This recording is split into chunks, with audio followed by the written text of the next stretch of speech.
오늘 우리 계신 하나님의 말씀 빌립보서 2장 19절에서 3장 11절까지 말씀입니다. 한 절씩 교독하겠습니다. 내가 디모데를 속히 너희에게 보내기를 주 안에서 바람은 너희의 사정을 알므로 안위를 받으려 함이니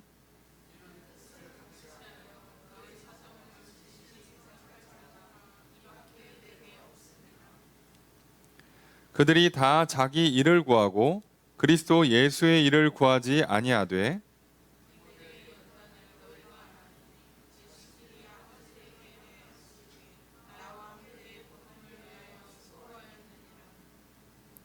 그러므로 내가 내 일이 어떻게 될지를 보아서 곧 이 사람을 보내기를 바라고 속히 가게 될 것을 주 안에서 확신합니다.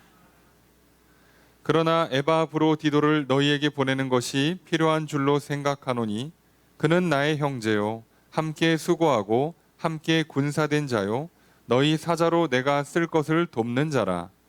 그가 너희 무리를 간절히 삼아 저희가 병든 것을 너희가 들은 줄을 알고 심히 근심한지라.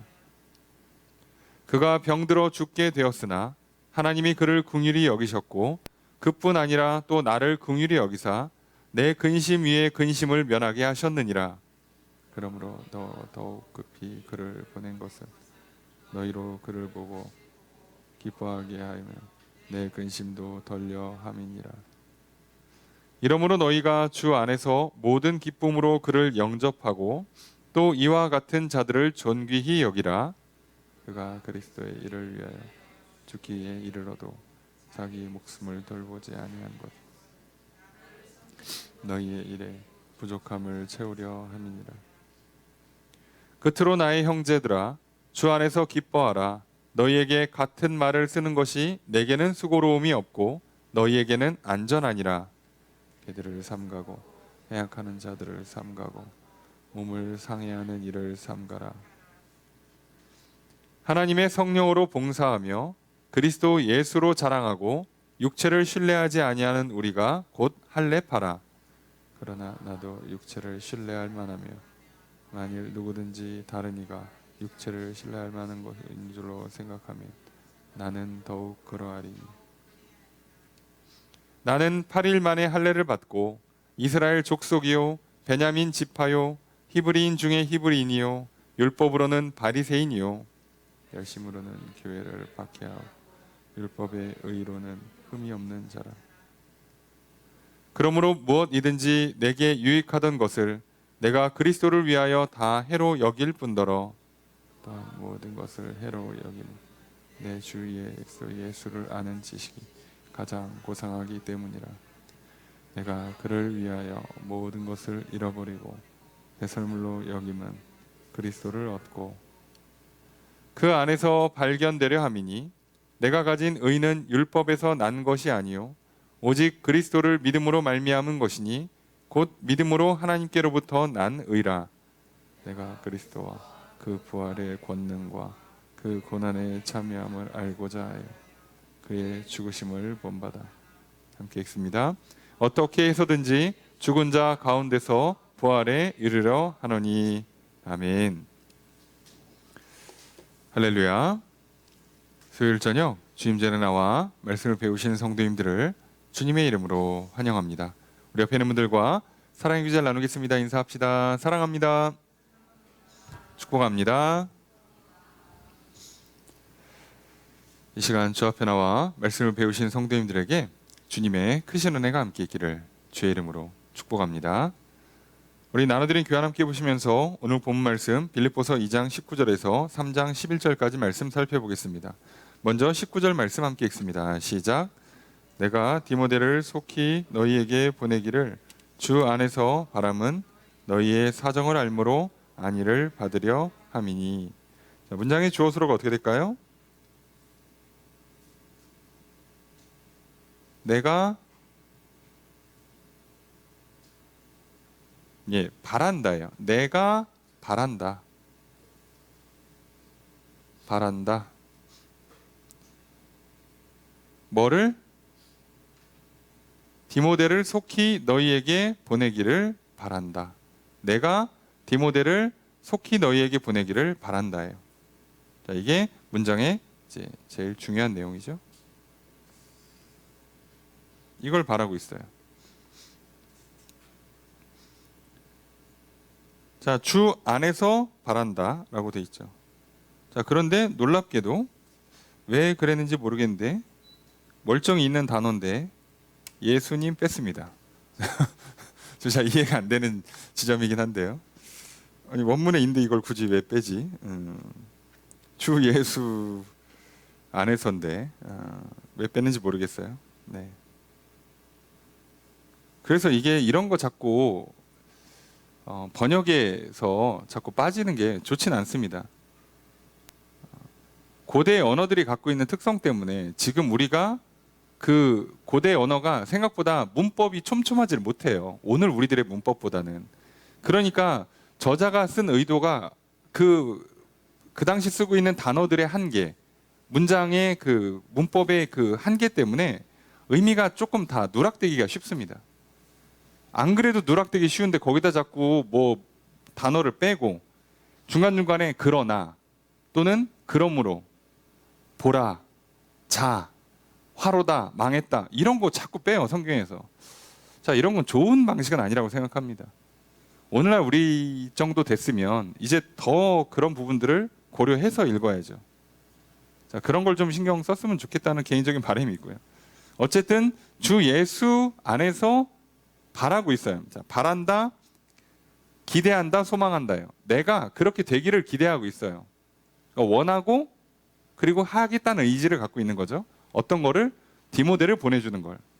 갑자기 디모데 파송 얘기가 나왔습니다. 자, 디모데를 이제 보낼 거예요. 자, 왜 디모데를 보내냐? 내용이 이유가 너희의 사정을 알므로써 안위를 받으려 한다. 그러니까 안위를 받는 건 나죠, 지금 문장상.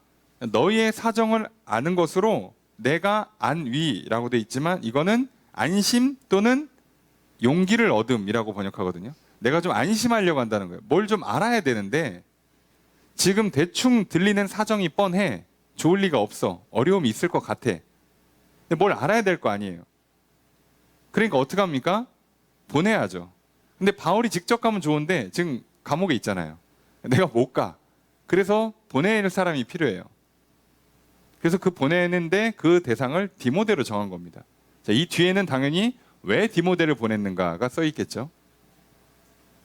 자, 그러면 우리 생각에 오늘 우리가 교회라는 구성의 특성 그리고 사랑의 교제를 나누는 특성의 핵심을 잘 보셔야 돼요.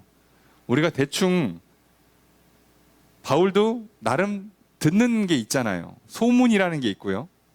나름 소식이라는 게 있어요.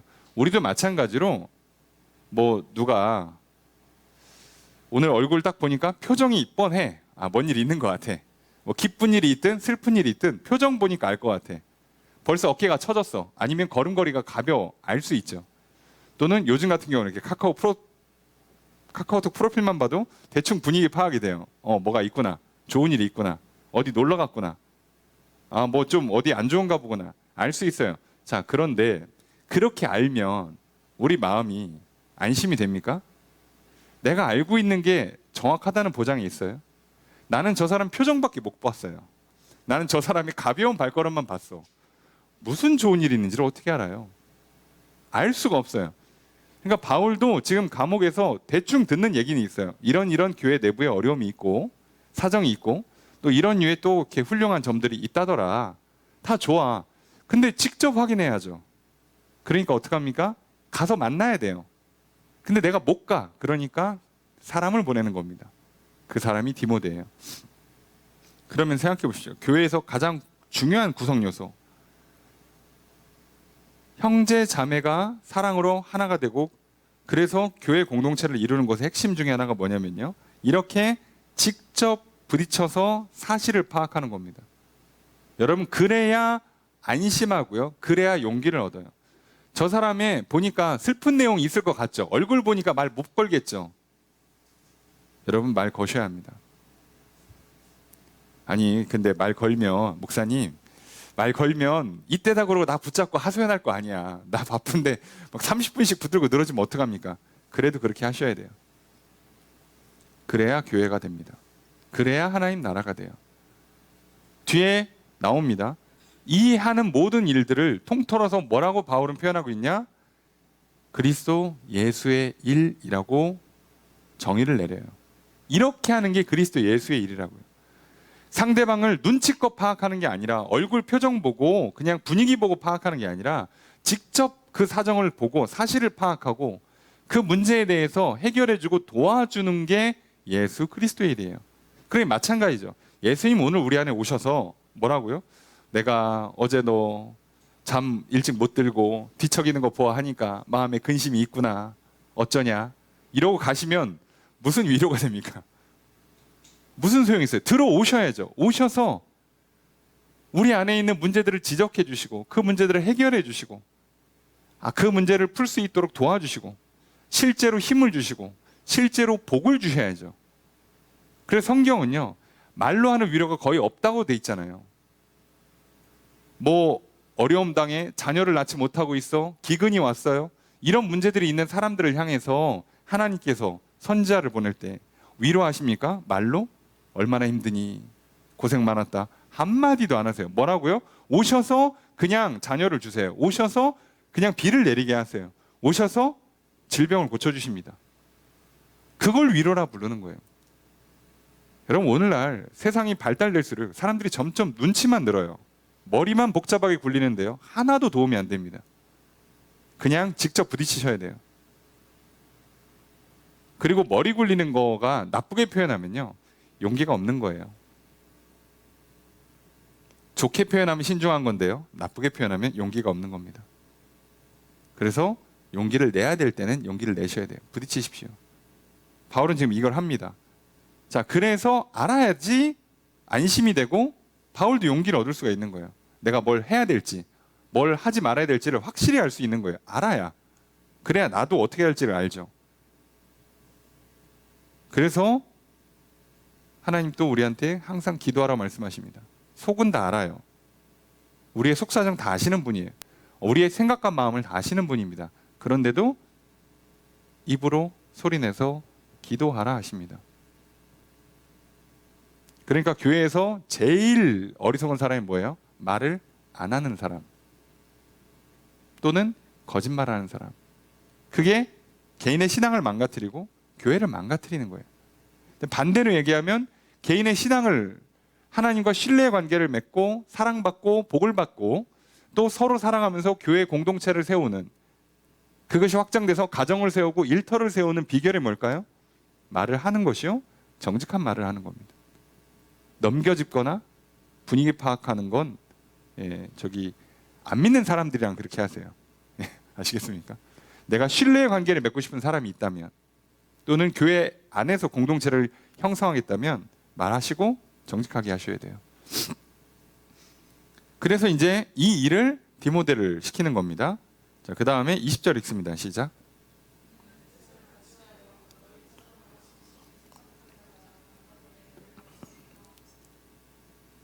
주어로 어떻게 될까요? 이는은 이유잖아요. 이것은 뭐뭐 때문이다예요. 그러니까 왜 디모데를 보냈는가에 대한 이유를 설명하죠. 자, 뭐 때문에?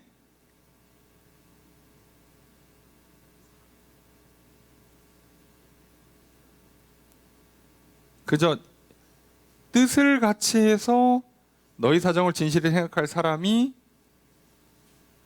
뭐라고요? 없다예요. 직역하면 없다. 아무도 없기 때문이다예요. 그러니까 아무도 없다는 얘기는 디모데 빼고는 아무도 없다는 얘기예요. 그러니까 디모데만 뜻을 같이 해서 너희 사정을 진실히 생각한다는 거예요.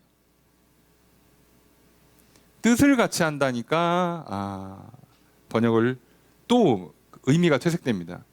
여기 뜻이라고 번역할 때요, 이거 우리가 보통 마음이라고 많이 번역하고요, 그리고 영혼이라고도 번역을 합니다. 왜냐하면 이제 이거 단어가 이제 약간 푸시케인데요, 제일 많이 쓰는 게 영혼이고 그 속을 안 다루고 겉을 다룰 때는 호흡이나 생명이라고 보통 얘기를 해요. 그러니까 여기서 말하면 이거는요, 나랑 같은 영혼, 같은 생각, 같은 호흡을 갖고 있다는 얘기예요. 이런 사람, 그래서 너희 사정을 진실하게 봐줄 사람이 디모데밖에 없다요. 가서 딴짓하면 보내봐야 소용없잖아요. 나랑 같은 마음, 같은 호흡을 하고 있는 사람을 보내줘야 될 거 아니에요. 그래야 내용이 전달이 되고 또 소식이 잘 전달 받으니까. 근데 그럴 사람이 디모데밖에 없어요.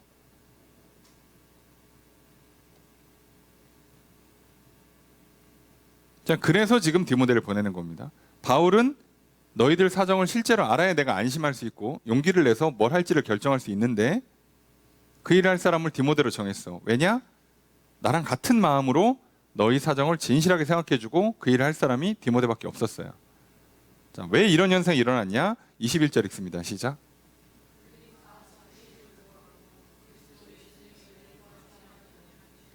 주어서로 어떻게 될까요? 그들이 구했다, 구하지 않았다. 뭐를 구했대요? 자기 일을 구했다요. 각자 자기 일을 구했다니까. 자기 할 걸 찾았다는 얘기거든요. 구했다, 찾았다. 그러니까 모두가 자기 것만 찾았대요. 약간은 이기적 또는 뭐 개인주의 또는 자기 주관이 있었다는 뜻이에요. 그런데 디모데는 어떻게 했다는 거예요? 디모데는 그리스도 예수의 일을 구했대요. 자기 일을 구한 게 아니라 그리스도 예수의 일을 구한 거예요. 자, 이게 핵심이죠. 디모데는 그리스도 예수의 일을 구했어요. 내 할 일이 있어. 내 하고 싶은 게 있는데 그리스도 예수의 일이라면 하는 거예요. 그 일이 뭐라고요? 형제 자매가 서로 연합하는 것, 교회를 세우는 것. 이게 그리스도 예수의 일이죠. 그거 하러 오신 거죠. 그러니까 그거가 우선순위인 거예요. 자, 이걸 위해서 자기 일을 안 했다는 얘기예요. 그러면 지금 그들이라고 말하는 사람들은 따지고 보면 현재 다 바울의 동역자들인 사람이잖아요. 아니, 바울의 동역자 되는 사람들이 이렇게 예수 그리스도의 일을 안 하는 사람들이 아닐 텐데. 자, 그런 의미가 아니고요. 여기서 말하는 예수 그리스도의 일과 자기 일이 왜 구분되냐면 이 사람들도 지금 바울과 함께 전도행을 하고 있었잖아요. 2차, 3차 했고 자, 로마까지 와서 지금 감옥 가 있어요. 여기까지 함께 할 정도로 대단한 사람들인데 문제는 하다 보니까 어떤 일이 생겨요?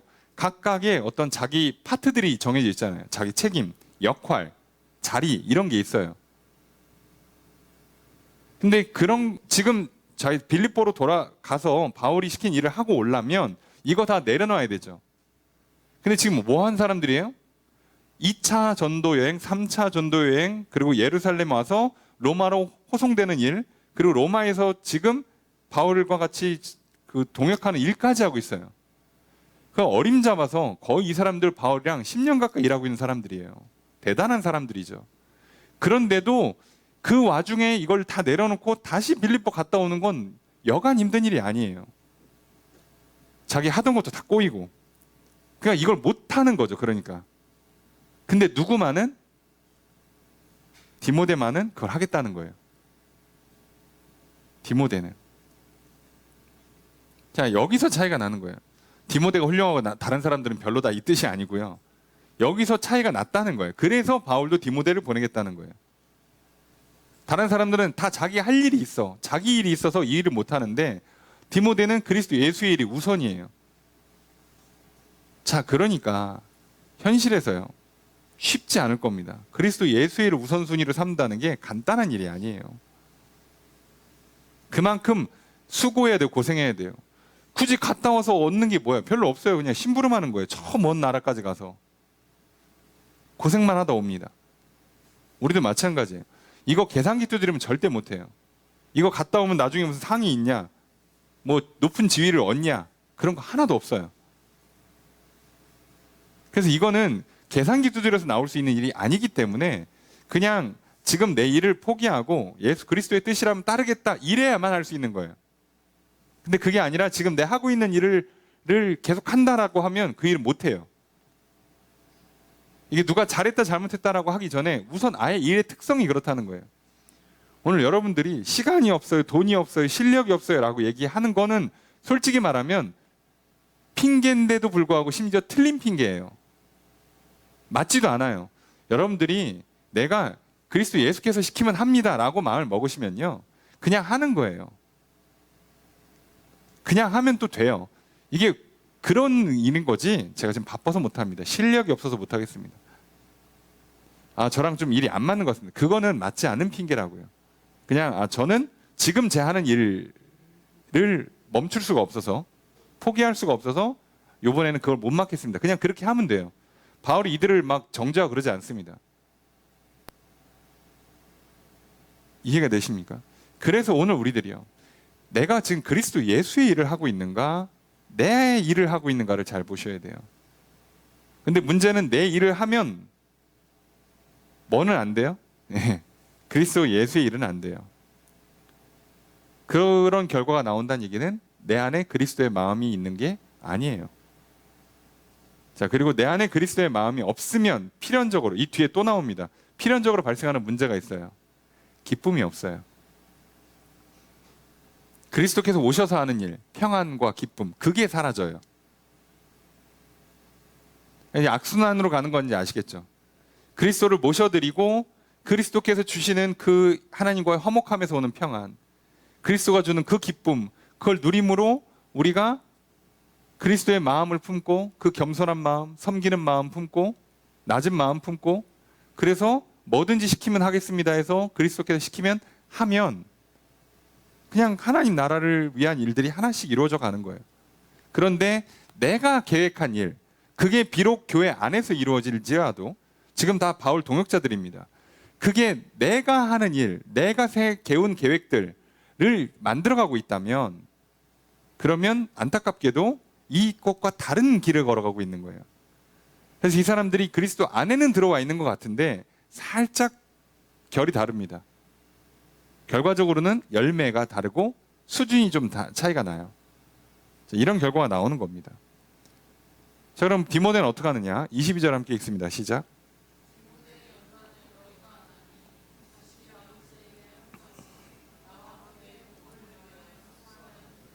저것을 어떻게 할까요? 너희가 안다. 뭐를? 디모데의 연단을. 갑자기 디모데가 연단 받았다, 훈련 받았다 얘기를 왜 하냐? 그런 디모데를 보내는데 디모데가 너희가 볼 때에도 자격이 된다는 거예요. 그래서 여기는 연단이라고 했지만 영어로 번역하면 이거 다 테스트로 번역이 됩니다. 시험이에요, 시험. 그래서 시험으로 번역되는 단어예요. 그러니까 이 시험이란 단어를 약간 이런 식으로 쓸 때에는 뭐라고 하냐? 자격증명이라고 보통 번역을 하기가 좋습니다. 그러니까 디모데의 증명을 너희가 안다. 디모데는 증명된 사람이라는 거예요. 이런 일을 할 수 있는 사람이라고, 실력 있는 사람이라고, 증명된 사람이란 뜻이에요. 그런 시험에 통과됐다는 얘기예요. 지금 디모데는 고생하고 있다, 훈련받고 있다는 뜻이 아니고, 이거는 시험, 그러니까 자격증명이라는 뜻이에요. 그러니까 시험을 통과했다. 시험에 통과란 뜻을 포함하는 겁니다. 자, 왜 그랬냐? 자식이 아버지의 함같이 나와 함께 복음을 위해 수고했다. 자식이 아버지랑 같이 한다. 예전에는 다 가업을 물려받았습니다. 그러니까 일을 누구한테 배워요? 아버지한테 배웁니다. 그렇게 하듯이 지금 디모데가 바울한테 배웠다는 얘기예요. 그래서 복음을 위해서 여태까지 같이 일을 했어요. 그러니 바울의 어떤 그 사역, 바울이 할 수 있는 일을 계승한 사람 중에 하나가 디모데인 거죠.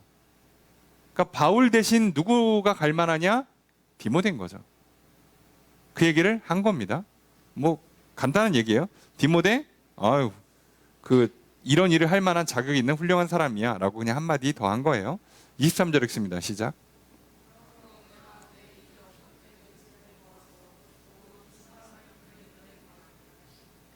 저것을 어떻게 할까요? 내가 바란다. 뭐를 바래요? 그죠? 이 사람을 보내는 것을 바래요. 이 사람은 디모데죠. 디모데 보내는 것을 내가 바라고 있어요. 기대하고 있습니다. 자, 그런데 조건이 하나 붙었어요. 내가 내 일이 어떻게 될지. 바울의 일은 뭐예요? 감옥 갇혀 있는데 나갈 것 같은데 언제 나갈지 모르니까 요거 분위기 봐서 자, 빨리 나가게 되면 내가 직접 가고 조금 늦어질 것 같으면 디모데 보내겠다는 얘기예요. 자, 그래서 뒤에 24절까지 24절을 이렇게 쓰는 거예요. 함께 읽습니다. 시작. 주어를 어떻게 할까요? 나도 확신한다. 정확히는 나도 속히 가게 되는 것을 확신한다죠. 나도 같이 갈 수 있을 거라고 믿고 있다, 기대하고 있다 해요. 자, 지금 내가 풀리면 빨리 잘 풀리면 갈 건데 안 되면 디모데 보낼 거야. 디모데는 자격 검증된 사람, 그리고 본인도 원하고 그리스도 예수의 일을 하는 사람, 그래서 보내는 거야. 이렇게 얘기합니다. 디모데 보낸다는 얘기를 했어요. 그 다음에 25절 읽습니다. 시작.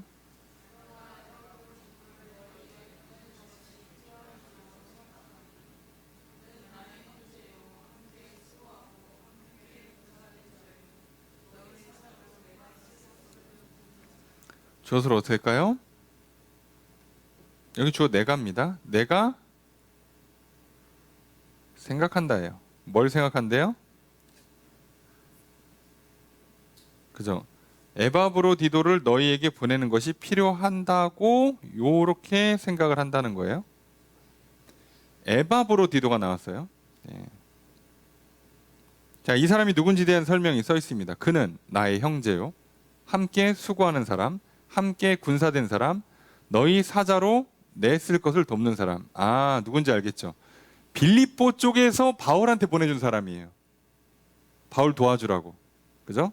너희 사자로, 너희가 보낸 사자, 너희가 보낸 대사로서 나의 쓸 것을 도와주는 사람이에요. 그래서 나의 형제고 같이 수고했고 군사와 같이 된 사람. 전우죠, 일종의 전우. 예. 자, 이 사람을 보내는 것이 필요하다고 생각을 했대요. 그러니까 디모데 갈 때 같이 보내든 디모데 갈 때 나도 가고 에바브로디도도 가든 하여간에 돌려보내겠다는 거예요. 왜 그러냐? 26절 읽습니다. 시작.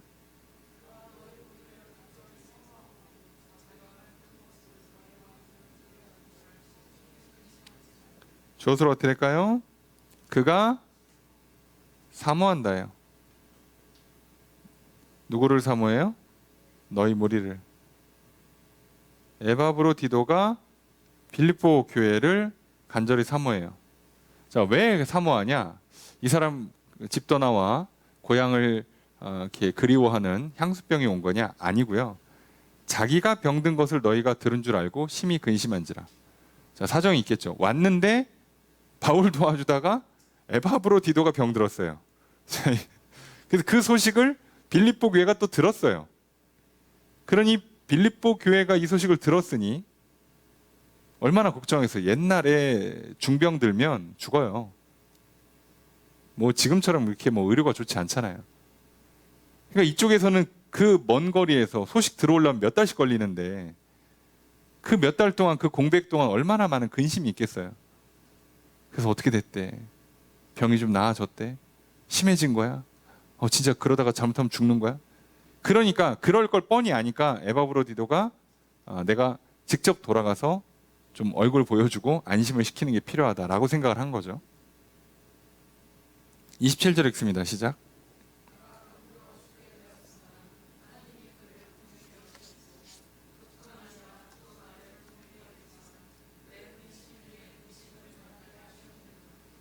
주어를 어떻게 할까요?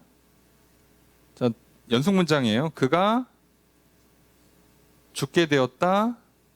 그러나 하나님이 긍휼히 여기셨다. 그가 병들었고 직역하면 죽음에 가까이 왔다예요. 죽음 가까이에 도착했다, 이렇게 직역되거든요. 그가 병들었고 죽음 가까이에 도착했는데 하나님이 그를 불쌍히 여기셨다. 그뿐만 아니라 나를, 이렇게 돼 있어요. 나를. 그래서 내 근심 위에 근심이 없도록. 근심, 슬픔 다 통용되는 단어입니다. 내 근심 위에 근심이 없도록. 야, 에바브로디도가 병든 것도 근심인데 여기서 문제가 생겨서 죽으면 이거 또 어떻게 저 교회는 얼마나 또 시험 들어요? 또 그리고 나는 나대로 그것도 해결하려면 얼마나 복잡합니까? 근데 하필이면 나는 지금 감옥에 있는데 이거 일 터지면 어떡합니까? 뭐 움직이지도 못해요.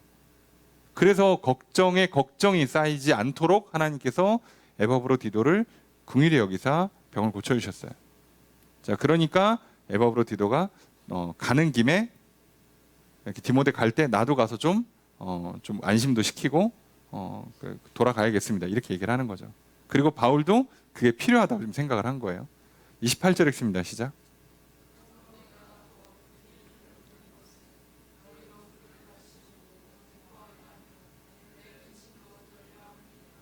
조서를 어떻게 될까요? 내가요. 내가 그러니까 번역상 과거형인데 이거 미래형입니다. 보낼 것이에요. 급히 글을 보낼 거. 아직 안 보냈어요. 이 편지 들고 가는 거잖아요. 그죠? 아직 안 갔습니다. 편지를 쓰고 있는 동안에 아직 안 간 거예요. 예.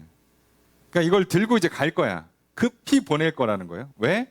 너희로 그를 다시 보고 기뻐하게 하려고, 또 내 근심도 덜게 하려고. 두 가지 이유 때문에 자, 보내겠다는 거예요, 지금. 이해가 되시죠? 자, 내가 그를 급히 보낼 것이다. 너희가 다시 보고 기뻐하도록 나도 근심을 덜어내려고. 자, 29절 첫 번째 문장 있습니다. 시작.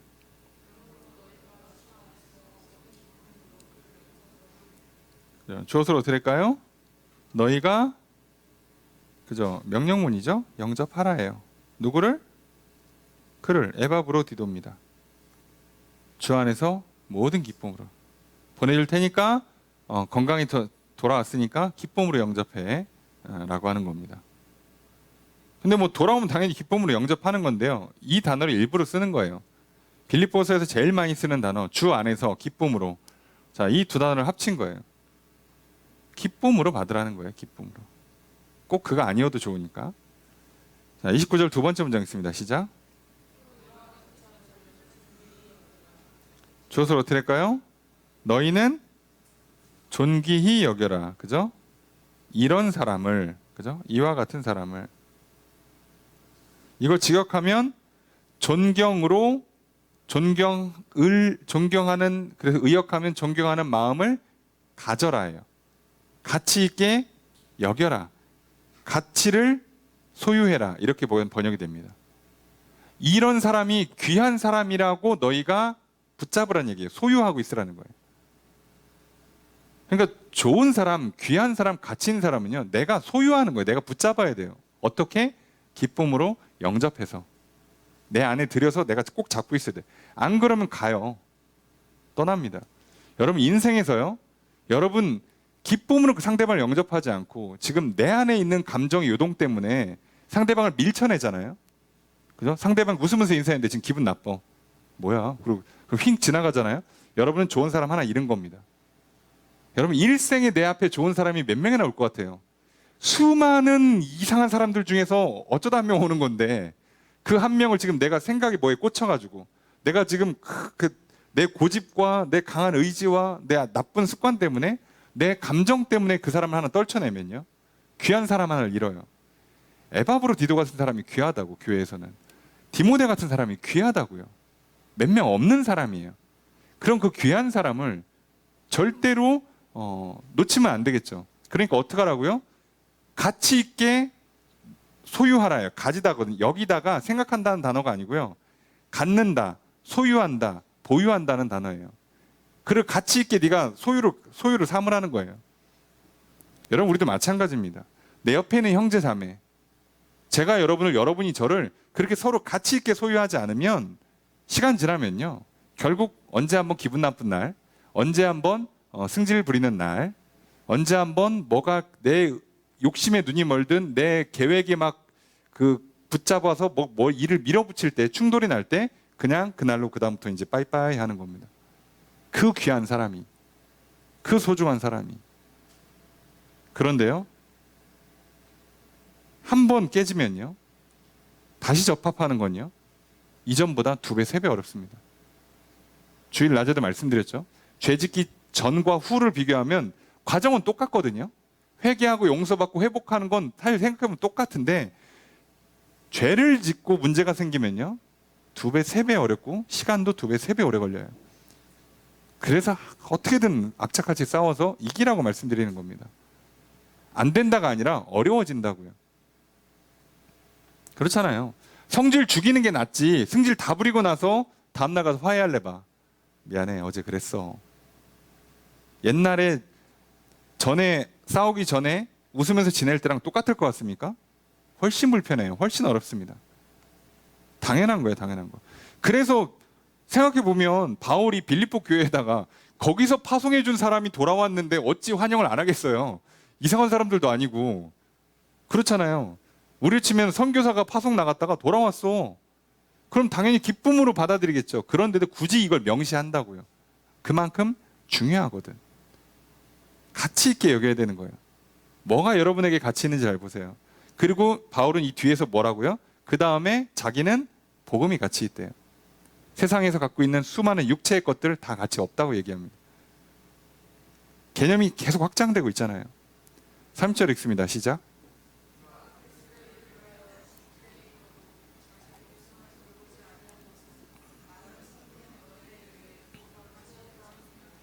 주어서 어떻을까요? 그가 네? 자, 이게 문장이 한국말이 항상 문장이 좀 말은 되는데 이게 문장을 구성을 구분하려면 약간 이상해지는 현상이 좀 있다고 그랬죠? 주어 봅시다. 그가예요. 그가. 서술어 뭐가 될 것 같습니까? 서술어?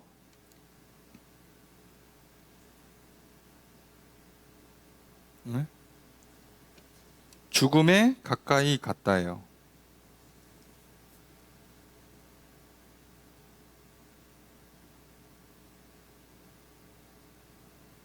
그리고 돌보지 않았다.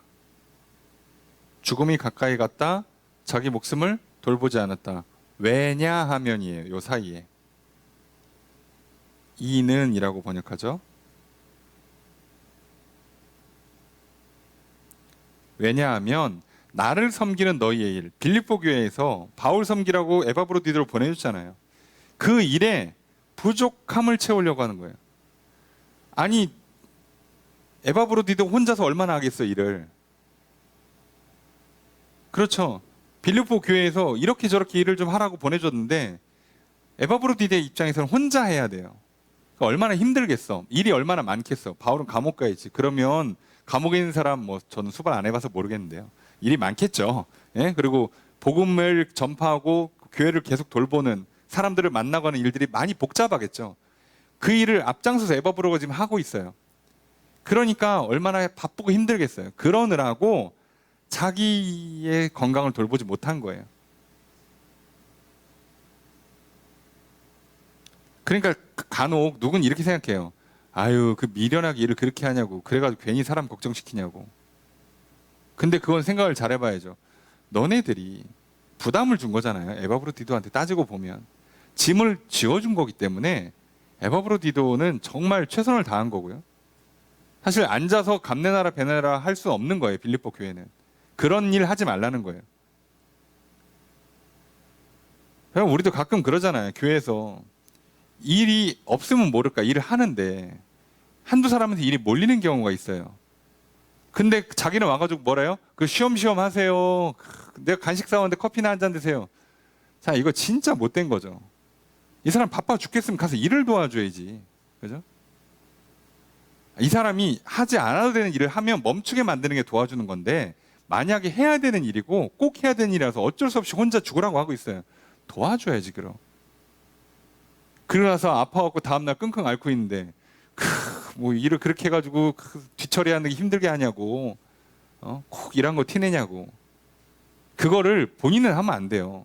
제3자는 할 수 있어. 저 멀리 교회 밖에 있는 사람이 얘기할 수는 있겠지만 교회 안에 있는 구성원들은 그 얘기하면 안 돼요. 뭐 그런 일이 거의 없겠지만 제가 교회 일하다가 지쳐 쓰러지잖아요. 여러분 탓입니다. 이해되세요? 이해가 되십니까? 그런 일이 처음부터 없게 만들어야 되는 거예요. 서로 무리할 일이, 한 사람이 독박하는 일이 없게 만들어야 좋은 교회예요. 하나님은 그걸 원하세요. 본인도 무리하면 안 되거니와 무리한 일을 맡을 수도 없거니와 무리한 일을 맡겨줘도 안 돼요. 근데 지금 에바브로디도는 이 바울의 특수한 상황 때문에 무리한 일이 되는 거죠. 그래서 병까지 났고, 자, 그런 사람이라는 거예요. 그렇게까지 했다는 걸 잘 알아주고 귀하게 여기라는 거예요. 기쁨으로 영접해 주라는 거예요. 아유, 저건 다신 일 못 시켰다. 아유, 걱정돼가지고 일을 시키면 또 다쳐갖고 와. 일 못 시켜. 이렇게 얘기하지 말라는 거예요. 그거는 하지 말라는 일을 괜히 해갖고 사고치는 사람들한테 하는 얘기고요. 하는 일 했는데 몰아줬기 때문에 문제가 생긴 사람은요, 오히려 얼마나 충성스러운 사람이에요. 귀한 사람이고요. 가치 있게 여겨줘야 되고요. 기쁨으로 영접하는 겁니다. 자, 그렇게 해서 디모데도 그렇고 에바브로디도 그렇고 이렇게 또 돌아갈 거예요. 그러니까 빌립보로 갈 겁니다. 자, 그렇게 함으로 바울과 빌립보 교회가, 또 성도와 성도가, 교회와 교회가 서로 연합하고 하나 되고 든든히 서가는 겁니다. 자, 이렇게 하는 거예요. 이렇게 일하는 걸 그리스도 예수의 일이라 불러요. 아시겠습니까? 우리가 교회에서 일을 한다고 하면 기본적으로는 머릿속에서 교회를 세우고 공동체를 세우고 신앙을 돌보는 일이지, 교회에서 청소하고 봉사하고 뭐 인테리어 꾸미고 하는 건 그 다음 부차적인 일이에요. 아시겠습니까? 순서를 바꾸시면 안 돼요. 그래서 여러분들이 잘 보셔야 돼요.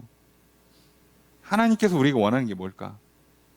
마리아 마르다 자매한테도 예수님 말씀하시잖아요.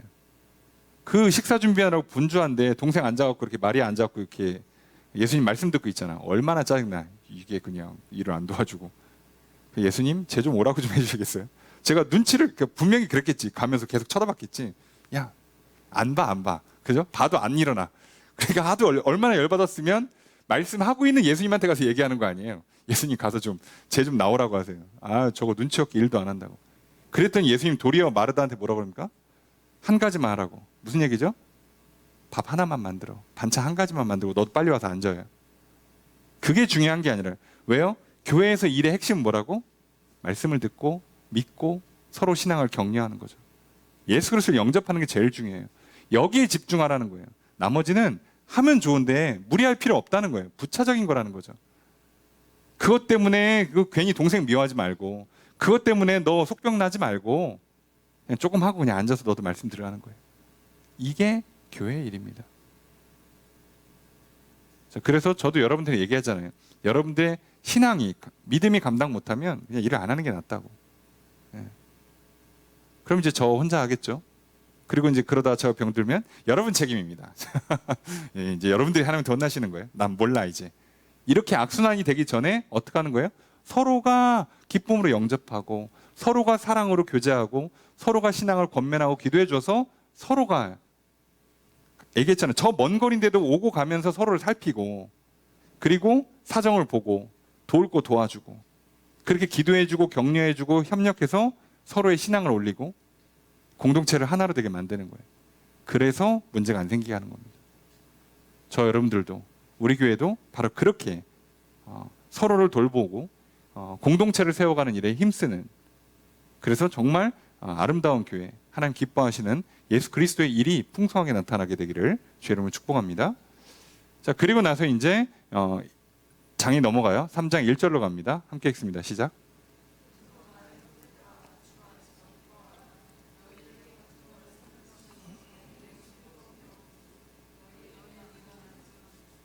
주어를 어떻게 될까요? 형제들아죠. 나의 형제들아, 너희라고 번역하지만 뭐해라? 기뻐해라. 주 안에서 기뻐해라. 끝으로는 진짜 끝은 아니에요. 네. 자, 주 안에서 기뻐해라.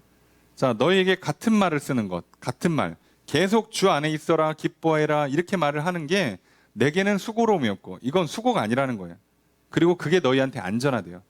자, 여러분, 우리가 복음은요 반복하셔야 합니다. 어떤 물건을 다룰 때 사용법 반복하셔야 돼요. 주의사항 반복하셔야 합니다. 그게 일을 하는 사람도 수고롭지 않은 일인 거고요. 다치면 일이 더 커져요. 그러니까 너희들도 안전하고 나는 수고가 덜하는 거예요. 왜요? 그거 유의사항 안 지켰다가 물건 고장 내봐. 그 AS 갔다 오려면 3일씩 걸리고 그동안 일 하나도 못하고 난리가 납니다.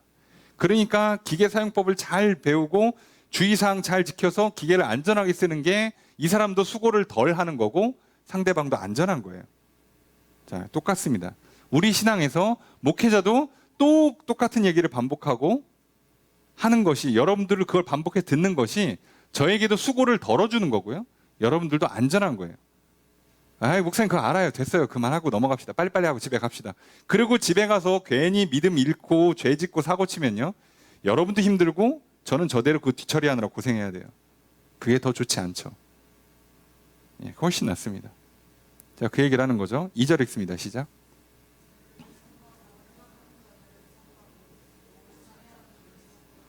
주어로 어떻게 될까요? 너희는이죠. 너희는 뭐하라? 삼가라만 3번 나왔어요. 삼가라, 삼가라, 삼가라. 삼가라라고 돼 있는데요. 자, 이거 정확히는 봐라 또는 조사해라 라고 돼 있어요. 그래서 우리는 보통 주의하라라고 많이 번역을 합니다.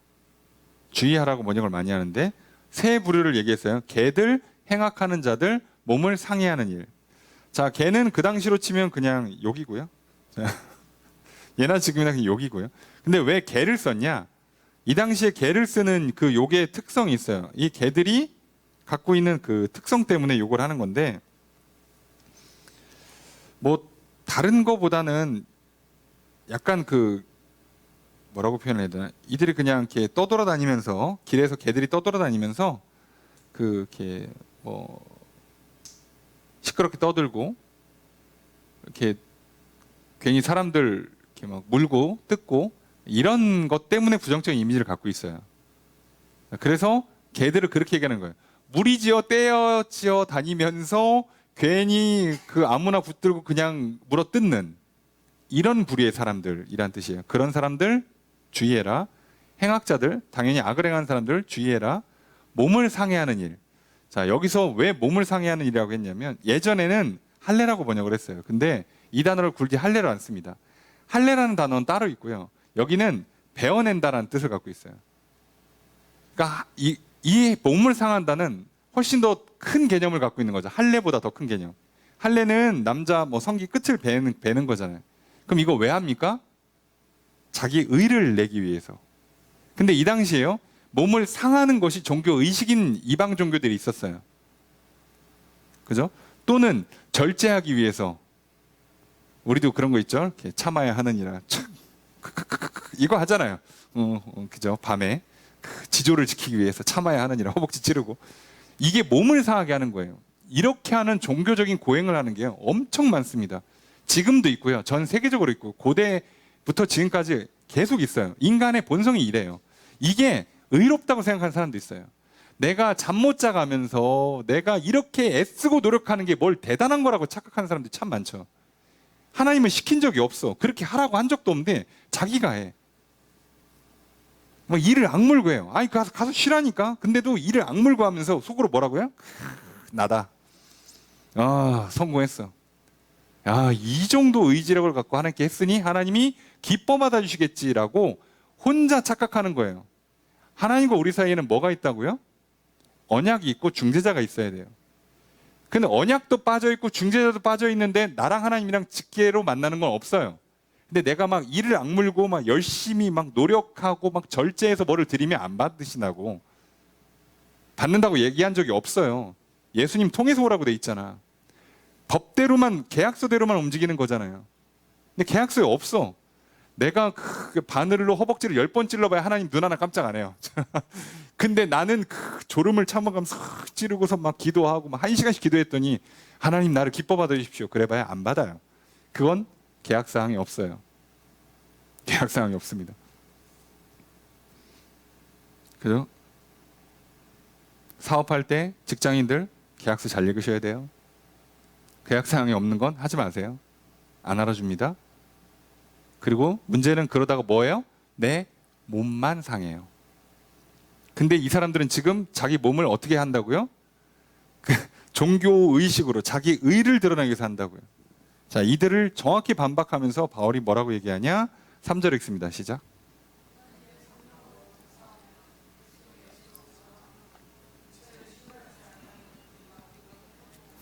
주어로 어떻게 될까요? 우리가 할례파다. 자, 할례파라니까 눈치챘겠죠. 요렇게 하는 앞에 2절에 나온 사람들을 우리가 주로 뭐라고 불러요?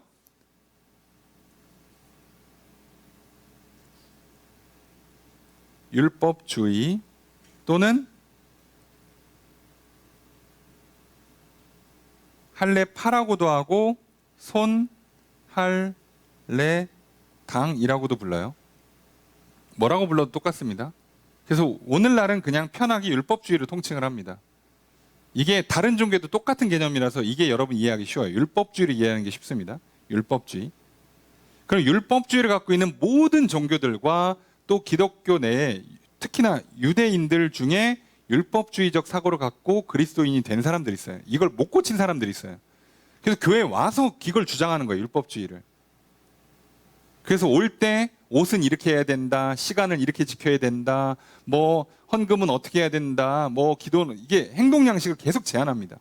그걸 참고 해내면 훌륭한 거예요. 의로운 거야. 하나님 기뻐 받으시는 거야. 근데 바울은 뭐라고 반박해요? 그거 아니고 진짜는 뭐다요? 하나님의 성령으로 봉사한다. 이 봉사는 넓은 개념이라서 사역하는 것도 봉사고요, 예배도 봉사예요. 그러니까 사실은 여기는 예배로 번역하는 게 조금 더 의미상은 맞아요. 앞에 있는 사람들 여기 몸 상해가면서 예배 드리는 거거든요. 그러니까 여기서는 성령의 힘으로 예배하는 거예요. 내 힘으로 예배하는 게 아니라 성령님의 힘을 받아서 기쁨을 주시고 능력을 주시는 거를 힘입어서 예배를 드리는 거예요. 그러니까 예배를 잘 드리고 나서 내가 자랑할 게 없어요. 그래서 뭐만 자랑한다고요? 그리스도 예수만 자랑해요, 이 사람들은. 그리고 뭐를 신뢰 안 한다고? 핵심이 여기 있죠? 육체를 신뢰 안 해요. 내가 육체를 갖고 있는 걸 신뢰를 안 해.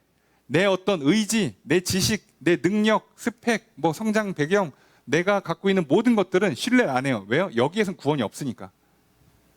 여기엔 기쁨이 없으니까. 이건 신뢰 안 해. 근데 뭐는 성령이 오셔서 나를 도와주시고, 그리고 나를 하나님과 나 사이를 이어주는 예수 그리스도, 이것만 신뢰하고 가는 거예요. 자, 이게 할례파, 이게 그리스도인이라는 거죠. 오늘 우리 신앙도 이거 점검해 보셔야 됩니다. 수요일 저녁 시간에 여기까지 나오신 거 대단하신 겁니다. 요즘 같은 때예요. 수요일날 잘 안 나오죠. 주중에 교회 잘 안 오죠. 그런데도 여러분들이 몸을 이끌고 나왔죠. 시간을 쓰고 있죠. 에너지를 쓰고 있어요. 대단한 거죠. 그런데 여러분들이 시간을 썼기 때문에 하나님이 기뻐 받으시는 게 아니라 여러분들에게 성령님이 오셔서 예배를 드리고 말씀을 배우고 은혜를 받고 말씀을 기억하고 내가 주는 힘과 지혜와 용기를 받아서 내가 주는 생명과 복을 받아 살아라 라고 성령님이 끌어줄 때 따라온 거라면 잘한 거예요. 그래서 여기 와서 힘이 안 들어요. 너무 힘을 놓다가 이제 잠도 드는데 그거 좋은 거죠, 사실 생각을 해보면. 근데 이 약물고 하다가 갑자기 이렇게 정신을 놔서 잠드는 건 좋은 게 아니죠. 그러니까 그렇게 예배하고요. 그러니까 끝나고 나서 뭐만 자랑하는 거예요? 예수 그리스도. 난 자랑할 게 없어요. 나를 오늘 여기로 인도해 준 건 예수님이에요. 예수님만 자랑하는 겁니다. 내가 오늘 예배 드릴 수 있는 것도 예수님 때문이에요.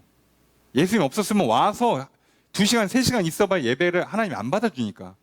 어차피 안 받아주시니까. 예수님이 있어야만 받아주시니까. 그래서 자랑을 예수님밖에 못해요. 이렇게 되는 게 진짜 그리스도인이죠. 근데 내가 할례 율법주의는 뭐라고요? 아유, 저 사람은 꼭 와도 이렇게 한 10분씩 늦게 온대. 아우, 저 사람은 와서 그게 뭐 성경 공부하러 왔는데 성경책도 안 들고 오고 막 볼펜도 안 들고 오고. 아우, 저래 가지고 하나님 받겠어? 이런 거 많죠. 예. 봉사를 왜 저거밖에 안 해? 헌금을 저거밖에 안 해? 아, 저 사람 뭐 이렇게 집안이나 출신이 저거밖에 안 되는데 뭐 되겠어? 자, 이걸 율법주의라 불러요. 그리고 율법은 죄를 깨닫게 하는 기능이 있지 구원의 기능이 없습니다. 그래서 율법은 정죄를 가져오고 사망을 불러온다니까요. 내가 육체를 의지할수록 나는 율법주의에 빠지게 돼 있고요. 그리고 나는 결국 점점 사망에 이르러요.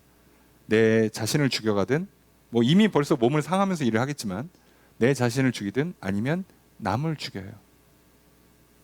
이게 율법주의의 무서운 점입니다. 자, 그래서 율법주의를 깨는 건데 바울이 이렇게 얘기하니까 아유 저거 바울 못 나가지고 꼭 찌질한 애들이 저렇게 딴소리 하더라 라는 얘기 할까봐 바울이 자기 얘기를 합니다. 어마무시한 사람이죠. 이 사람 스펙으로도 깔 수가 없어요. 자, 하나님 대단하시죠. 일부러 바울을 선택하시는 거예요.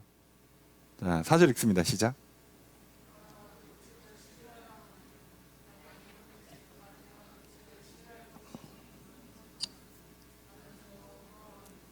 주어서 어떻게 될까요?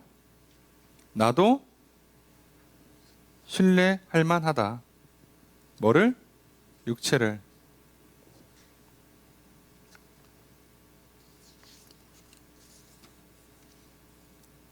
나는 육체에 신뢰를 갖고 있다. 만약 누군가 다른 사람이 육체를 확신할 수 있다라고 생각하면 육체를 믿을 만하다. 이게 하나님께 의로움이 된다라고 말을 한다면 나는 더하다는 거예요. 내가 최고라는 거예요. 내가 최고다. 만약에 몸으로서 사람이 어떤 그 출생부터 시작해서 성장 과정 그리고 열심과 열정과 실력을 통해서 하나님께 올라가는 거라고 생각을 하면 그 중에는 어차피 내가 최고다. 그렇게 했어도. 근데 내가 얘기하지 않냐? 그거 아니라고. 자, 그 얘기예요. 자, 5절 읽습니다. 시작.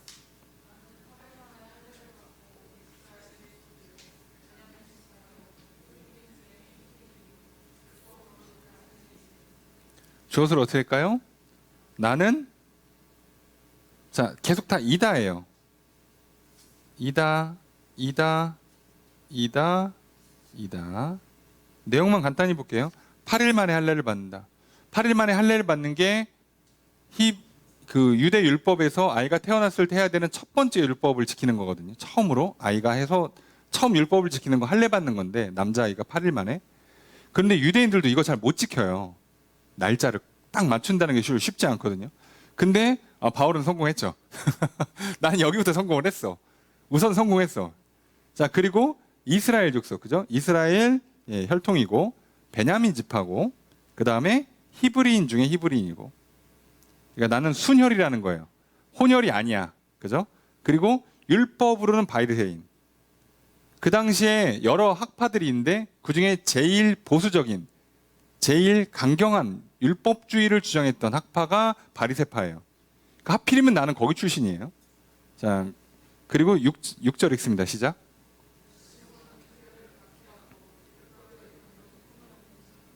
자, 주어는 나는이고요. 서술어는 박해했다. 흠이 없는 사람이다죠. 그죠? 흠이 없다. 열심으로 말하자면 교회를 박해할 정도로 열심히 있었다는 거예요.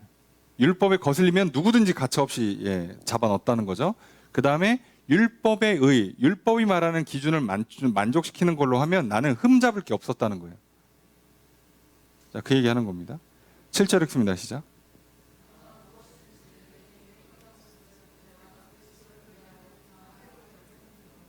주어를 어떻게 할까요? 내가 여긴다예요. 뭐로? 해로. 해라고 여겨요. 여기서 해는 손해입니다. 손해. 불이익이에요. 내가 유익했던 것들이 그동안 이걸 다 유익하다고 생각해서 한 건데 내가 그리스도를 위하여 그것을 다 손해라고 생각한다. 정확히는 그리스도 때문이죠. 그리스도로 인해서. 위하여가 아니죠. 내가 손해로 여긴다고 그리스도에게 무슨 이득이 가는 건 아니니까 그리스도 때문에 이거 다 손해라고 여긴다는 거예요. 왜요? 이게 방해가 돼버려요. 거꾸로 이제는. 안 하는 거죠. 그래서 8절 첫 번째 문장 읽습니다. 시작.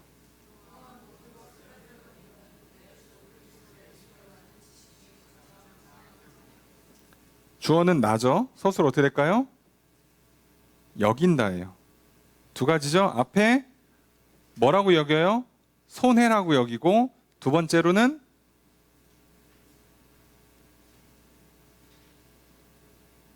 모든 것을 다 해로 여겨요. 유익했던 것들이 해라고 여기고 나중에는 전부 다 해로워요. 그러니까 유익한 게 그동안 유익하다고 여기던 게 해로웠는데 이제는 아예 유익한 게 하나도 없다고 여기는 거예요.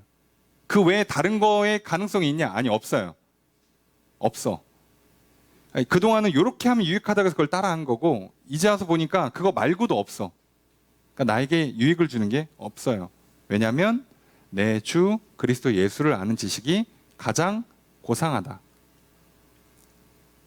가장 탁월하다.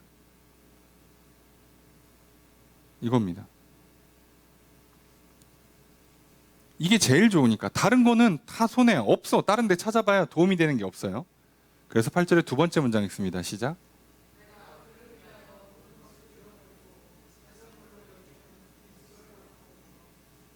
주어를 어떻게 할까요?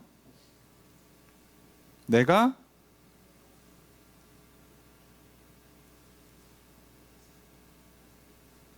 잃어버렸다예요. 그죠? 잃어버렸다. 그 다음에 생각한다예요. 번역이 살짝 어색한데요. 자, 직역을 하면 내가 그를 위해서 모든 것을 손해봤다예요. 그러니까 이제는 내가 그동안 했던 게 다 뭐예요? 손해를 본 거예요. 그러니까 예수를 받으면 그동안 내가 했던 게 다 손해가 되잖아. 필요 없는 짓을 하고 있었잖아요. 그러니까 내가 예수 그리스도를 받아들이는 순간 나는 손해를 인정해야죠. 근데 어떻게 하겠다는 거예요? 그걸 받아들이겠다는 거예요. 손해를 감수하겠대.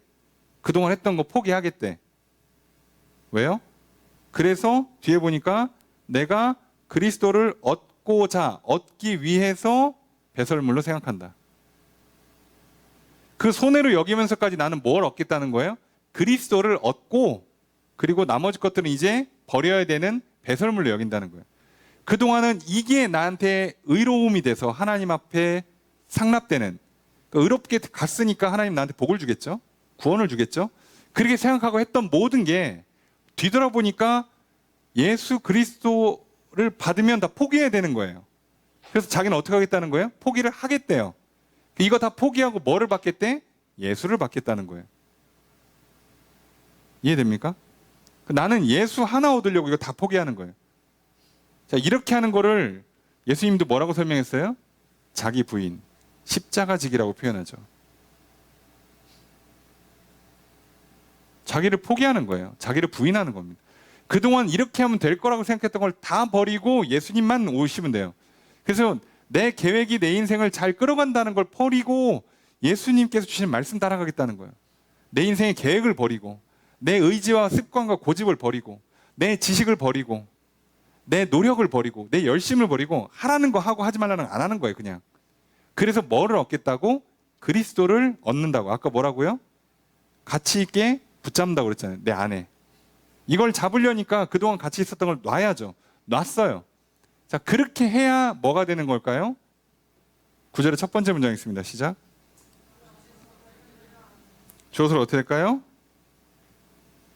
내가 발견되려고 한다. 발견되려고 한다. 내가. 그래서 받아들였으니까 이제 내 안에 들어오신 그리스도께서 딱 보니까 갑자기 여긴 어딘가? 누구누구 내 집이구만. 누구누구네 영혼, 육체 안에 내가 들어왔구나. 이렇게 되는 거죠. 그래서 예수님이 나를 발견하면 나는 어떻게 되는 거예요? 너 나랑 같이 하나님한테 가자. 이렇게 된다는 거예요. 그래서 예수님이 나를 발견하셔야 되니까 나는 어떻게 하는 거예요? 받아들이는 거예요. 받아들이려니까 기존에 있던 걸 버리는 거예요. 간단한 얘기를 하는 겁니다. 그래서 9절이 사실 결론에 가깝죠. 9절의 두 번째 문장 있습니다. 시작.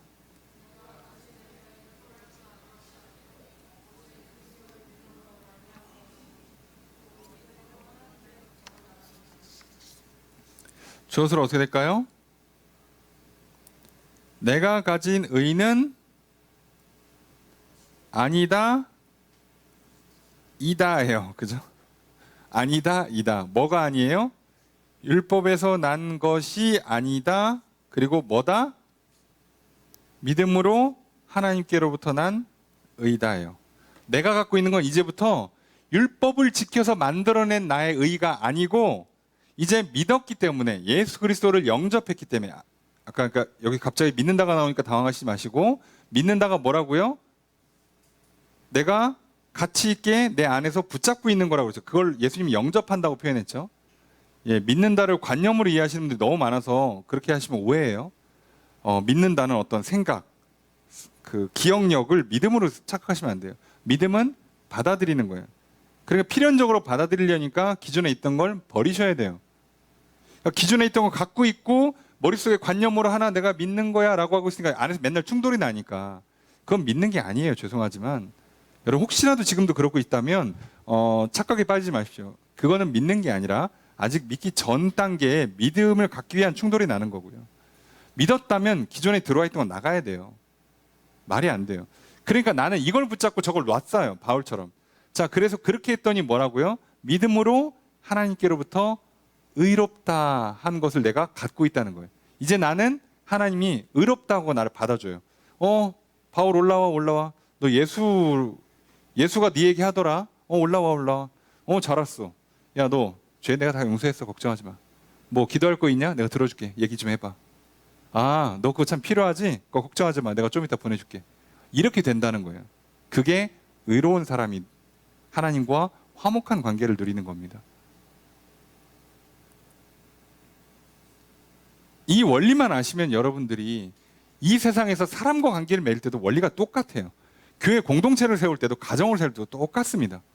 근데 이렇게 안 하고 나서 내 생각은 포기를 안 하고 상대방이랑 나랑 의견을 조율하려니까 맨날 싸움 나는 거예요.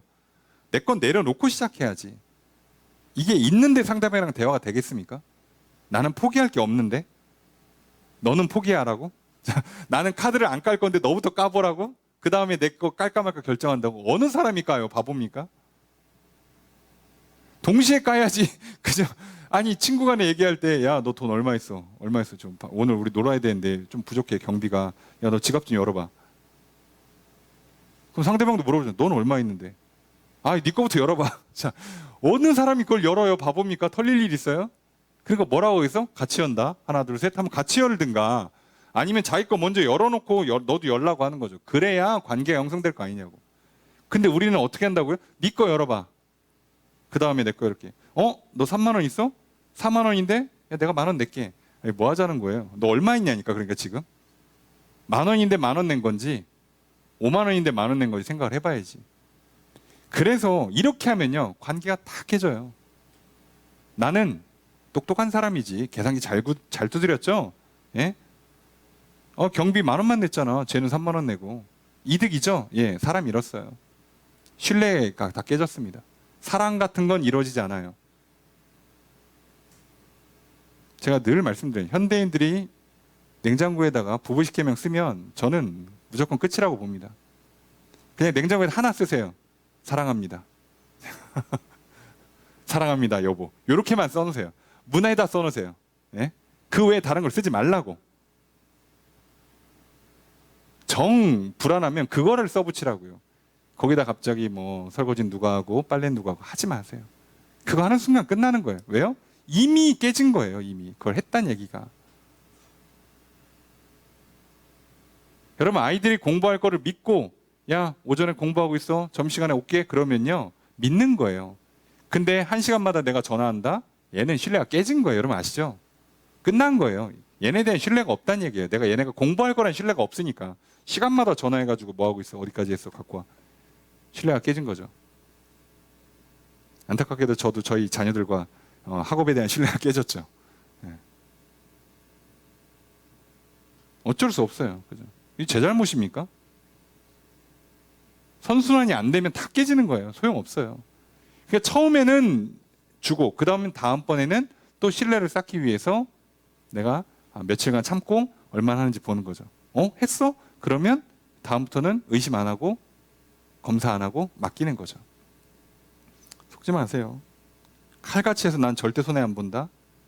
그게 이 시대의 지혜라고 생각하십니까?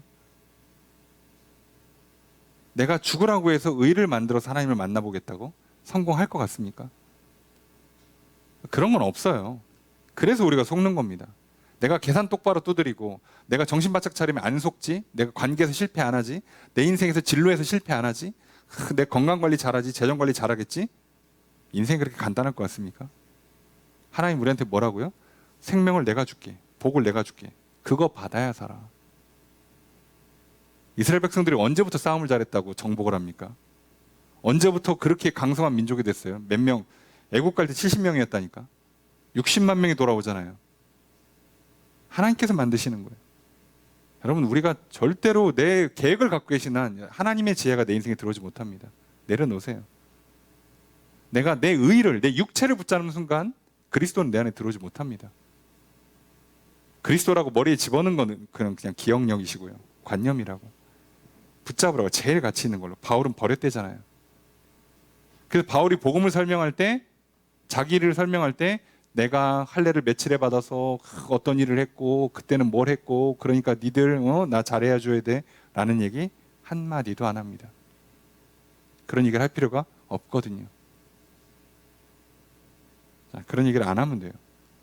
자, 그래서 바울이 하고 싶은 건 이거죠. 10절 11절입니다. 10절 읽습니다. 시작.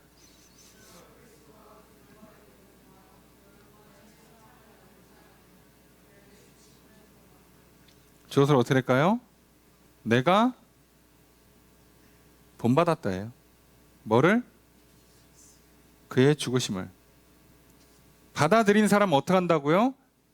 그의 죽으심과 같은 모양을 했다는 거예요. 똑같이 따라하는 겁니다. 여러분, 바울이 뭐 예수님 영접하고 나서 뭐 많은 생각을 했을 것 같습니까? 그죠? 따라하는 거예요. 고민을 왜 해? 가라면 가는 거지. 고민을 왜 해? 이 길이 좋은 길인가? 아니, 믿고 간다면서 고민을 왜 해요? 그죠? 믿고 가는 거죠. 그래서 어떻게 하겠다는 거예요? 예수 그리스도를 알고 싶고, 그분의 부활의 권능을 알고 싶고, 그 고난에 어떻게 참여하고 그 고난을 어떻게 극복하시나를 알고 싶잖아. 따라하는 거예요. 그럼 이건 머리 써서 나오는 게 아니라고요. 따라하면 알아요. 간단하죠. 예수님 했던 거 똑같이 따라하면 돼요. 시키는 거 그대로 따라하시면 돼요. 기도가 응답되는 거 알고 싶습니까? 기도하면 돼요.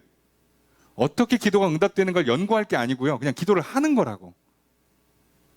저 사람이 복음을 받아들이고 교회를 나올지 안 나올지 우리가 어떻게 알아? 그러니까 전도를 하는 거라고. 그냥 기도해 주는 거라고. 그죠? 전화 연락 한번 해주는 거래. 이번 주에 우리 교회 한번 같이 가볼까? 그냥 연락 한번 하는 거라고. 어떻게 하냐고. 여러분, 뭐 내가 관상 좀 봅니까? 표정 보니까 오늘은 말 섞으면 안 될 분위기예요? 아니요. 말을 해봐야 알지. 무슨 얘기인가. 말을 해봐야. 그래서 그냥 하는 거라고. 시키는 대로. 자, 그대로 똑같이 합니다. 자, 그래서 똑같이 따라해서 어디까지 가겠다는 거예요? 11절 함께 읽습니다. 시작.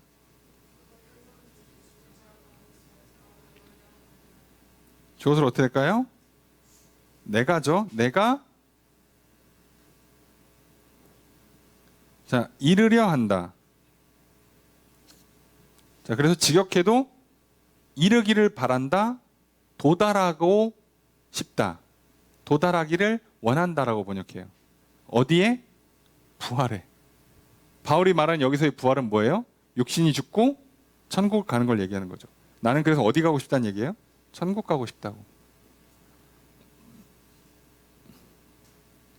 다른 얘기 안 하죠. 복잡한 얘기 안 합니다. 7가지 법칙, 10가지 원리 설명하지 않죠. 네. 예수 그리스도를 영접하고, 그리고 그분의 말씀이 제일 귀하니까 그분의 말씀 그대로 따라하고, 그러면 끝 어디까지 간다고요?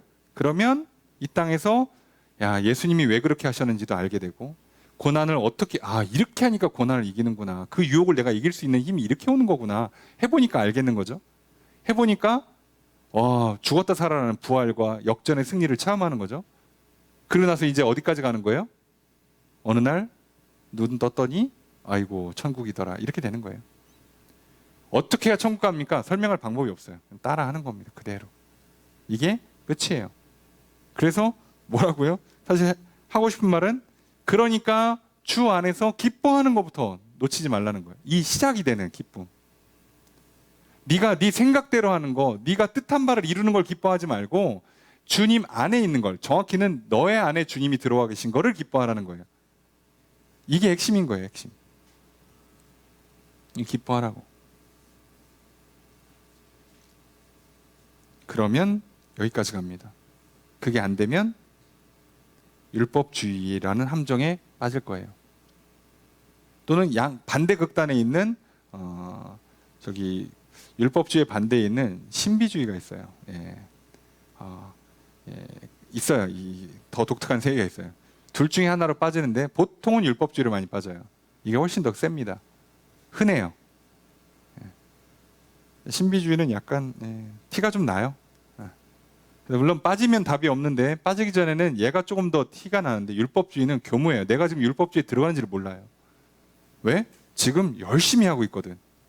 그래서 내가 잊어버립니다. 뭘 하고 있는지를. 속지 마십시오. 오늘 바울은 크게 두 가지를 얘기하는 거죠. 예수 그리스도의 일을 해라. 예수 그리스도 안에서 기뻐해라. 그 지난주에 우리가 뭐라고요? 예수 그리스도의 마음을 품어라. 그게 우리가 우리의 신앙을 지키는, 내 안에 교회가 세워지고 성전이 세워지고 우리 안에 교회를 세우는 유일한 비결입니다.